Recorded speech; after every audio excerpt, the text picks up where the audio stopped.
પણ અમારે દોડો દંપતીને ગાયું પ્રત્યે એટલો પ્રેમ છે અને આજે અમારી 52 વર્ષની ઉંમર થઈ, અમારે બીજું કાંઈ નથી જોતું, પણ અમારા ગયા પછી અમારી ગાયુંનું જતન કરીએ કે અમારો વારસો જાળવી રાખે એવો એક દીકરો જોવે છે.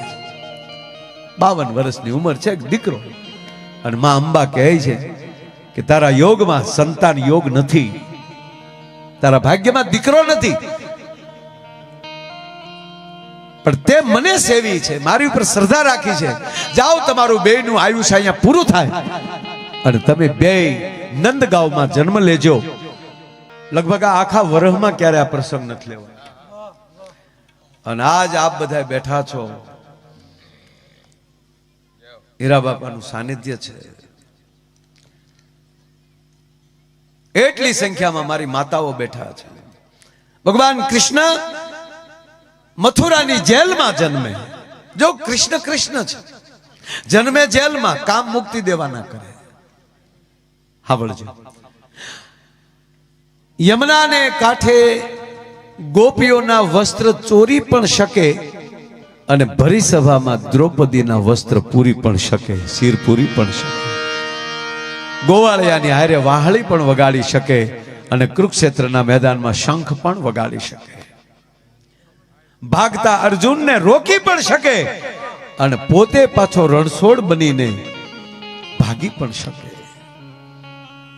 એ ભગવાન કૃષ્ણ મથુરાની જેલમાં જન્મે. બાપ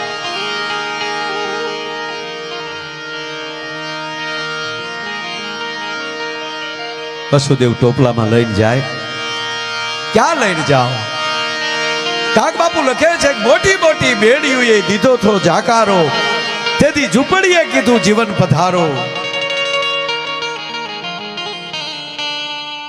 નંદ બાબાને જગાડે. બાબા વસુદેવ, હા, આ દેવકીનું 8મું સંતાન છે. બાપ આ પ્રસંગ એ માટે લો, આવી કથાઓએ આપણને ઉજળા કરીને દેખાડ્યા છે, આવી ઘટનાઓએ આપણને ઉજળા કરીને દેખાડ્યા. વસુદેવ લઈ લીધા, કીધું લ્યો હું લાવ્યો છું, દેવકીનું 8મું સંતાન છે. નંદ બાબાએ હુંડલામાં લઈ કૃષ્ણને લીધા. જશોદાના પડખામાં સોવડાવ્યા. લ્યો જશોદા, મહેમાન આવ્યો છે. અને જશોદાએ ત્યારે દીકરીનો જન્મ આપેલો, એ દીકરીને લઈ અને હુંડલામાં હુંડાવી દીધી. અને હવે સાંભળજો, હવે વસુદેવ પૂછે છે કે નંદ બાબા આ શું છે? અમારી દીકરી છે, આને લેતા જાય. કેમ? કે સવારમાં કંસ તમારી પાસે 8મું સંતાન માગશે તો તમે શું આપશો? અમારી દીકરી દઈ દે છે. સાહેબ વસુદેવ રોઈ પડ્યા. એટલું કીધું કે નંદ બાબા એ નહીં જોવે દીકરી છે કે દીકરો છે, એ દીકરીને મારી નાખશે. તેથી આપણો બાપ નંદરાય એટલું બોલ્યા હતા કે અમારા દીકરીને ભલે મારી નાખે, તમારો દીકરો બચી જતો હોવ તાને લેતા જાવ. મારો કહેવાનો અર્થ કે એ ભગવાન કૃષ્ણ નંદને નેહડે આવ્યા શું કામ? અમે બધા મિત્રો બેઠા ત્યારે હું વાત કરતો હતો કે અમુક અમુક વાત હવે આવું બન્યું શું કામ? નંદને જ નેહડે કૃષ્ણ શું કામ આવ્યા? પાયામાં શું? પાયામાં ગોવાળાનું છે. નંદ બાબા ને જશોદાનો આગલો જન્મ ગોવાળ છે. ગામની ગોવાળી કરે છે, પોતાનો માલ નથી, ગામનું ધણ ચારે છે, ગામની ગોવાળી કરે છે. મેં કીધું ને કે આ વર્ષમાં પહેલી વાર મને આ પ્રસંગ લેવાનું એક મન થયું છે.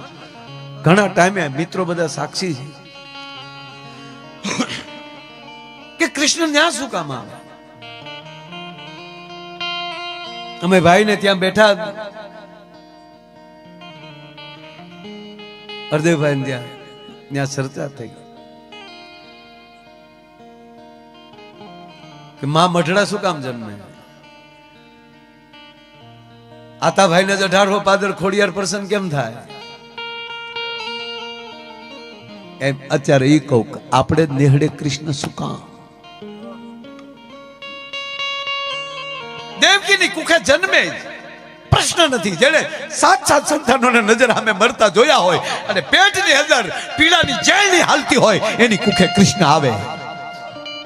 પણ જશોદાના સૌભાગ્ય, આંખ ખોલે તો કૃષ્ણ પડખામાં.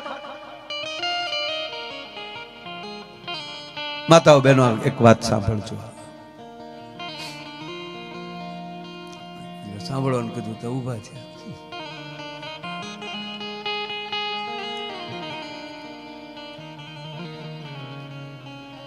ફટાફટ હો ભાઈ, જેને કોઈ ઊભા થાવી ફટાફટ નીકળજો એટલે તમારી પાછળ બેઠા હોય અને તકલીફ ન પડે.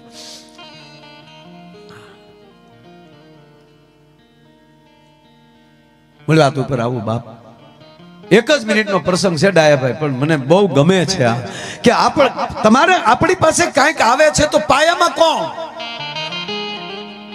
આપણા બધાના ઇતિહાસ જોઈએ તો કોઈનું કેમ કહેવાનું કે અમે દૂધ વેચતા હતા, કોઈ કેમ કે હું આ કામ કરતો હતો, પણ એ કરતા કરતા શું એવું થઈ ગયું કે આ સુખ આવ્યું છે. બસ એ વસ્તુ ન ભૂલતા. વાત આ છે, એવું કઈ વડીલોએ એવા આપણા પુણ્ય કર્યા અને એમાંથી આ પેઢી શીખે. એમ મારે વાત એટલી જ કરવી છે કે અહીંયા નંદ અને જશોદા આગલા જન્મમાં પણ ગોપ ગોવાળ હતા, ગાયો ચારતા હતા. ગામનું ધણ હજી ઘણા ગામડામાં, હોરઠમાં, આપણા વિસ્તારોમાં હજી કેવલ ધણ ચારે, ગામનો તમામનો માલી ચારે અને પછી હોની ઘરે એનું માલ મૂક્યા હોય. એમાં ગોવાળ ગાયો ચારે, ગામની ગોવાળી કરે. એકવાર એને ગોવાળને કીધું કે સાંભળજો કે હા, કાલે તું સાંજે છે ને, સાંજના તું ધણ લેવા તું આવજે. હામી કે કેમ? કે 1 મહિનાથી એક ગાય આવે છે આપણા ધણમાં, એ થોડુંક ગામ દૂર હોય તો ક્યાં વહી જાય એ મને ખબર રહેતી નથી, એટલે મફતમાં ચારું છું. કાલે મારી ગાયની પાછળ જવું છે, જેની ગાય હોય એનું ચરામણ લેવા માટે. સાંભળજો કે કાંઈ વાંધો નહીં, કાલે હું ગાયનું ધણ લેવા હું આવી. અને ગોવાળન ભાઈ હામી આવે છે, એ ગામનું ધણ લઈને વહી આવે છે અને આ ગોવાળ છે આ ગાયની પાછળ જાય છે. કામધેનુ જેવી ગાય, આગળ ગાય, પાછળ ગોવાળ. પણ ગોવાળને પાછળ આવતો જોઈ અને ગાય ઉતાવળા ડગલા ફર્યા. જેમ જેમ ગાય આગળ જતી જાય ગોવાળ પાછળ દોડતો જાય. એમાં ગોવાળ ગાયે વળાંક લીધો, પાછો વનનો માર્ગ લીધો અને અંધારું મળ્યું થાવા. બારસની રાત છે, અંજવાળી રાત છે, ચંદ્રમાં ઘણો ઉપર આવી ગયો છે. ગોવાળને બીક લાગી કે હવે હું ક્યાં જાઉં, આ ગાય ક્યાં જાય શું ખબર. પાછી અંદર હિંમત આવે કે ગાય જ્યાં જાય ત્યાં તો કોક હશે ને મૂકી જાય. ડાયભાઈ ધરા પાસે આવીને ગાય ઊભી રહી. પાણીનો ધરો છે, નદી છે, એ ધરા પાસે ઊભી રહી એટલે ગોવાળને થયું મને તરતા આવડતું નથી, પણ કાંઈ વાંધો નહીં, ગાયનું પૂંછડું પકડી લે. ગાય જેવી ધરામાં ખાપકી, એ ભેગો જ ગોવાળ ગાયને બધ ભરી ગયો. એ પણ સાથે કૂદ્યો. ખબર રહી નહીં, આંખ જ્યાં ખોલી તો એવા દરબારમાં ગાય ઊભી હતી, એવા ઓરડે રત્ન જડિત કમાડ હતા, મોતીઓથી ચોક પૂરેલા હતા. એવે ટાણે જામ એવી જગ્યાએ ગાય ઊભી હતી, બાજુમાં ગોવાળ ઉભેલો. અને ગોવાળે જ્યાં જોયું કે ઓહો, રત્ન જડિત કમાડ, કેવડા મોટા માણસની ગાય છે. ગાય જ્યાં ભાંભરી તા બાપી કમાડ ખુલ્યા. પણ કમાડ ખુલતાની સાથે પેલા પ્રકાશ બહાર આવ્યો અને ભગવતી માથે લોબડી ઓઢી છે, હાથમાં હેળાયું છે, એક હાથમાં બોઘરું છે. અને જામ આવતા જોયા, ગોવાળને જોયે એટલે માં ચમકી જાય. કોણ? કે હું ગોવાળ છું. કેમ અહીંયા આવ્યો? ચરામણ લેવા માટે. આ ગાયને હું ચારું છું. નાગજીભાઈ બન્યું એવું, ચરામણ નું કીધું, માને હસવું આવી ગયું. સાક્ષાત હામી ઊભી છું નાને ચરામણ જો ભોળો છે. માય કે વાહ ભોળા, વાહ મારા બાપ. ચરામણ જતો છે કા પાછો જઈ શકીશ કે તમે મૂકી જાજો. શાબાશ દીકરા, કાંઈ વાંધો નહીં. તારે ખંભે જે પસેડી છે ને એ પસેડી પાથર, આંખો બંધ કરી લે અને હું કહું ત્યારે શેડા ભેગા કરી લેજે, અને હું કહું ત્યારે આંખ ખોલજે. એટલે ઓલાએ પછેડી પાથરી દીધી અને આંખ બંધ કરી દીધી. માએ હુપડું ભરીને જવ નાખ્યા. આના તો ગરબા છે. માએ હુપડું ભરી જવ હાલ્યા,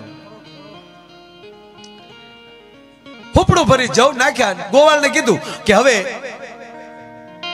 શેડા બાળી લે, શેડા ભેગા કરી લે. શેડા પછેડીના ભેગા કર્યા અને કીધું આંખ ખોલ.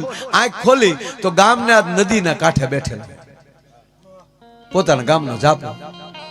હા, તોય હજી બુદ્ધિ કામ નથી કરતી. પણ મૂળ શું થયું ખબર? કે જોઈ લઉં હું આપ્યું. ચાંદાનો અજવાળો હતું ને, આમ જોયું તા જવું મરો મરો મરો. કે શું ભૂંડ્યું કે મોટા માણસો હાવ લોભિયા બહુ લાગે. ઈ નદીમાં જવ નાખી દીધી. અડધી રાત થઈ ગયેલી. ગોવાળણ બાઈ આપણી માં શું ઈ તો કયો કે પણ બહુ લોભિયા મોટા માણસ. આમ જો ગાંડી, હું ત્યાં ગયો તા તો આવી રીતના તો એનું ખોરડું, આવી રીતની એની પદ્ધતિ, રૂપના અંબાર. મારી આંખો વિચાઈ જાય એવું તેજ. મને પછેડી પાથરવાની કીધું. મેં પછેડી પાથરી. આંખ ખોલીને તા તો આપણા ગામના ઝાપામાં. પછી મારે એમ કે હું એ આપ્યું છે. મેં જોયું ને તો આમ જો ગાંડી જવ હતા. જવ ક્યાં નાખ્યા તમે? કે મેં નદીમાં. પણ આપણી માવું છે ને સાહેબ, એ સમજી ગયો. આ જગદંબાને મળીને આવ્યો અને મારો હાવ ગોવાળ ભોળો. હવે પછેડી લાવો મારી પાસે. એટલે પછેડી લઈને આમ ખોલીને જોયું, એક જવ ચોટેલો અને ઈ જવ હાથમાં લઈ અને દીવાને અંજવાળે જોયું તો હેમનો હતો. અને પછી કહે છે કે ભોળા ભરવાડ, આ જેવું તેવું કોઈ નહોતું આ, અને હવે વાળું ન કરાય. હવે તો જ્યાં સુધી માં વાળું કરાવે ત્યારે વાળું કરાય. હવે મને કેળો દેખાય, તમે ક્યાં ક્યાં કેળે ગયા હતા ઈ. અને કહેવા ગયો સાહેબ, ઈ 12ની અડધી રાતને ટાણે બે માણસ નીકળી ગયા. ઈ 12ની રાત પૂરી થઈ, 13નો દિવસ ગયો, 13ની રાત પૂરી થઈ, 14નો દિવસ થયો, 14ની રાત પૂરી થઈ. અને બાપ પૂર્ણિમાની અડધી રાતનો ચંદ્રમાં ભૂખ્યા અને તરસ્યા નદીના ધરા ફરતા આટામાં અહીંયા સુધી આવ્યો તો એટલી મને ખબર છે. 3.5 દિન જાય ઉપવાસ થયા અને આપણી માએ પુકાર કર્યો કે હે માં, તું જે હોય હાબદી થા, નહીતર હવે ખોળિયામાં પ્રાણ નહીં રહે. અને પૂર્ણિમાની અડધી રાતને ટાળે જેમ ચંદ્ર હોળે કળાએ ખીલેલો અને એવી જગદંબા અંબા પ્રસન્ન થઈ. આ ગોવાળ કે બસ આ હું એ જગદંબા આ ભોળો છે, એને માફ કરજે, તને ઓળખી નહીં. ટૂંકી વાત લઉં ને અંબા કહે છે લે જગદંબા, એ દીકરી તારી ઉપર હું પ્રસન્ન છું, માગી લે. માગવાનું બીજું હું હોય માં, તારું ચરામણે અમારે હું લેવાનું હોય. પણ અમારે દોડો દંપતીને ગાયું પ્રત્યે એટલો પ્રેમ છે અને આજે અમારી 52 વર્ષની ઉંમર થઈ, અમારે બીજું કાંઈ નથી જોતું. પણ અમારા ગયા પછી અમારી ગાયોનું જતન કરીએ કે અમારો વારસો જાળવી રાખે એવો એક દીકરો જોવે છે. 52 વર્ષની ઉંમર છે, દીકરો. અને માં અંબા કહે છે કે તારા યોગમાં સંતાન યોગ નથી, તારા ભાગ્યમાં દીકરો નથી, પણ તે મને સેવી છે, મારી ઉપર શ્રદ્ધા રાખી છે. જાઓ, તમારું બેયનું આયુષ્ય અહીંયા પૂરું થાય અને તમે બેય નંદગાંવમાં જન્મ લેજો. આ નંદ થશે, તું જશોદા થશ. તારા ભાગ્યમાં સંતાન યોગ નથી, પણ ક્ષણિક પૂરતી દીકરી હું તારી ઘરે જન્મીશ, જગદંબા પોતે. અને મારા આવ્યા ભેગો અખિલ બ્રહ્માંડનો માલિક તારી ઘરે દીકરો થઈને આવશે. જા, હું તને વચન આપું છું. અને સાહેબ, ઈ જે જશોદાએ જન્મ આપ્યો, જે હુંડલામાં હુંડાવી, અને એને જ્યારે એમ કહેવાય કે નંદ બાબા એને હુંડાવે હુંડલામાં અને વસુદેવને આપે છે, અને વસુદેવ એને મથુરા લઈને જાય. અને 8મા સંતાન તરીકે જ્યારે કંસ સવારમાં મગાવે અને તેદીમાં દેવકી રડતા રડતા કહે કંસને, મારા ભાઈ, મારા બાપ, આ દીકરી છે, જોતો ખરો કે જે હોય એ લાઈવ કરી. અને બાળકીનો પગ પકડી અને આમ ફેરવી અને જે રીતે દિવાલ ઉપર દરેક સંતાનોને માર્યા એ જ રીતે આ દીકરીનો જ્યાં પગ પકડીને જ્યાં ઘા કરવા ગયો કંસ ત્યાં તો હાથમાં લઈ છટકીને વરાળ સામ કડક ધાણા નાના કરતી એમ કહેવાય આપના હાથ કટકા કરતી એ વીજળીના સમકારે ભગવતી વહી ગઈ અને કંસને કહેતી ગઈ કે હે કંસ, ભલું થયું તે મારો પગ પકડ્યો, જો ભૂલથી તે મારું બાવડું પકડ્યું હોત તો કૃષ્ણની રાહ ન જોત. અને હવે ઘડિયું મળી ગણવા તારો મારતલ તો ક્યારેય ગોકુળમાં પોગી ગયો છે ભલામાં.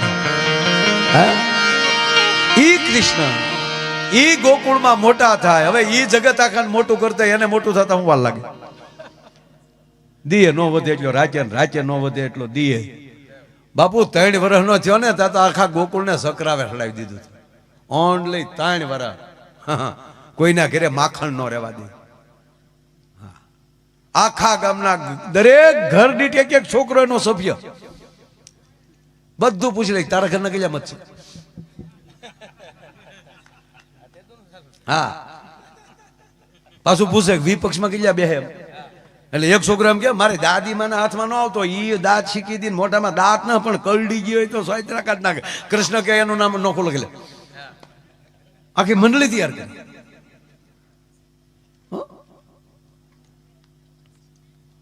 કાંઈ ઘટે નહીં ભાઈ. અને હકીકત છે સાહેબ, જે ઉંમરે જે સારું લાગતું એ જ લાગે. આ એટલું બાળક આગળ ભાઈનું બાળક અહીં આવ્યું એના દીકરાનું દીકરો તે એટલું રડતું હોય સારું લાગે. હું મારે આ ભરતનો છોકરો રડતો હોય ને તો હું તેડું નહીં ઘડી. હું એને કહું રોઈ લે, પછી કે ઢગો થાત રોઈ નહીં સારો લાગે. હે 35 વર્ષનો ઉભો રોતો એ બાબો ભૂંડો લાગે. હા, અત્યારે જો એટલું વાહન પડ્યું છે, કોઈ નાનું બાળક છે હાથમાં હળી લઈને હવા કાઢતું હોય તો ભલે હવા જાય પણ ડાયભાઈ એનો હાથ સારો લાગે, એના હાથમાં હળી શોભે. 5 વર્ષનો છોકરો બેઠે બેઠે હવા કાઢતો ચૂમ સારું લાગે. 80 વર્ષનો બાપો હાઠીકા ભરાતો ગાંડો લાગે. જે ઉંમરે જે સારું લાગતું હોય લાગે. અધિકારી નરમ નો હોવો જોઈએ, ડોક્ટર ગરમ નો હોવો જોઈએ.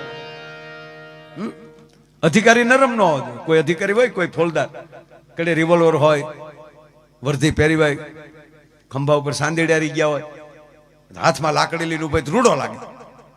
ભલે ભગત હોય, ભલે માળા ઘરે કરી લે, પણ ઈ માળા લઈને એને રોડે નો નીકળાય. શ્રી રામચંદ્ર કૃપાલુ ભાજામાં હારાણા ભાવ ઈ ભૂંડું લાગે. છે ભજન જ પણ સારું ન લાગે. પોલીસ સ્ટેશને જાય ને એના અધિકારીઓ ફડાક દઈને સેલ્યુટ મારે અને એમ કે આવી રીતે બૂટ નહીં પછાડવાના, પોચું એમ કરીને ઓફિસે બેસે ને પૂછે કે આજે નાઇટમાં કેટલા હતા કે 5 જણા.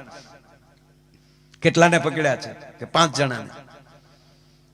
ક્યાં રાખ્યા છે કે લોકોબમાં. ના લોકોબમાં ન રખાય, આત્મા પરમાત્મા છે, એને બારા કાઢો. તો એ સારું ન લાગે. અધિકારી નરમ ન હોવો જોઈએ, ડોક્ટર ગરમ ન હોવો જોઈએ. ડોક્ટર છે બીજી માં છે.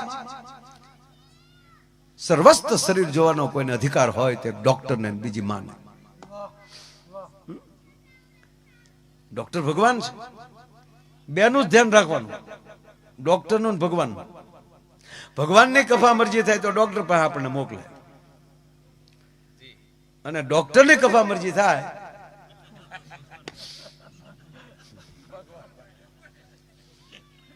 તો કમાઈને સટકી જાય.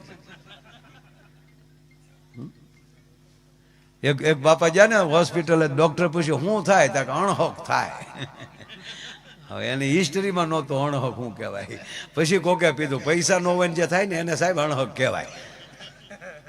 તો એની દવા ન હોય, એને હાટું કંઈક ધંધો કરો. અમારે એક ડોક્ટર હતા ને બાપુ, તે કોઈને દવા ન આપે, બોલો ગગલાવીને રૂપિયા લઈને કડક.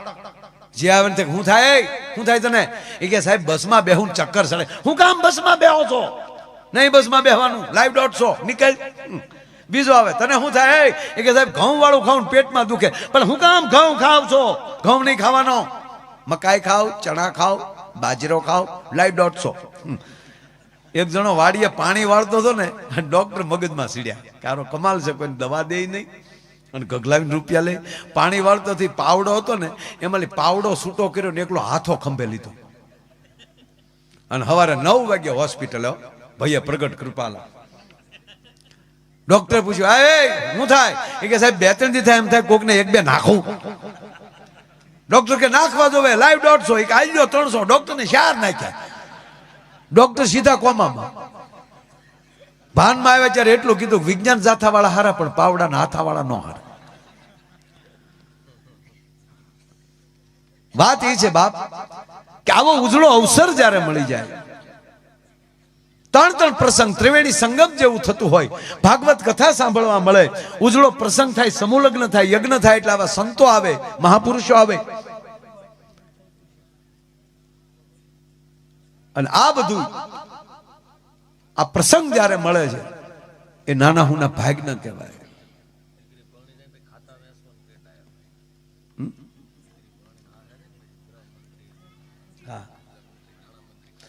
એ કરતા હું એક વાત મારી બાકી છે. એક દીકરી હાહરે જાતી હતી. હાહરે જાય એટલે રોવે ને. મને ક્યારેક ડાય ભાઈ એવું થાય, ઊંધું હોત તો છોકરાને હારે જવાનું હોત તો કેવું થાય, આપણાને વળાવત કેમ આપણે ટકાવને. એ બાબા એવું નહીં જવો કેવું થાય. એ લાજુ કાઢી કાઢીને આપણે બે લાજુ આમ રાખીને પછી મૂછું આમ આમ કરતો બેઠા બેઠા. મને એકવાર જો બાપુ એ ઘડીક છોકરા રહેવા જ બે જાવ, આ પીડ્યા ભેગા ન કરે તો રોડીને ક્યાંથી ભેગા કરશો. બે જાવ, બે જાવ, શાંત બેઠા બે જાવ, અહીંયા બેસી જાવ એમ કહું તમને. અહીં ઓરાવી આવો, થોડા ઓરાવી આવો, અહીં ઓરાવી આવો ને બસ. ત્યાં બે જાવ બેટા, ત્યાં બે જાવ બા. આ છોકરાને તાળીઓથી વધાવો, કેવા ડાયા છે. હકીકત હો, નકર રવડા છોકરા હોય એ પૈસા ભેગા કરે. આ સંસ્કારની વાત છે. બાકી મારા ભાઈ ટેજની હેઠે ગળી જાય અને માહેલી વયા જાય. આ બાળકો ચાય આવી ગઈ, ઘડીક સમજો સામાન. હું આગળ 2 જ મિનિટમાં આગળ હજી બેન પાસેથી ગીતો સાંભળવાના છે, આનું પહેલે હરખો રાઉન્ડ લેવાનો છે. હા, અને આમ જો ક્યારેક ક્યારેક ભલે આખી રાત થઈ જાય, ચિંતા નહીં કરવાની. પછી ઘડિયાળમાં નહીં જોયા કરવાનું ખોટું.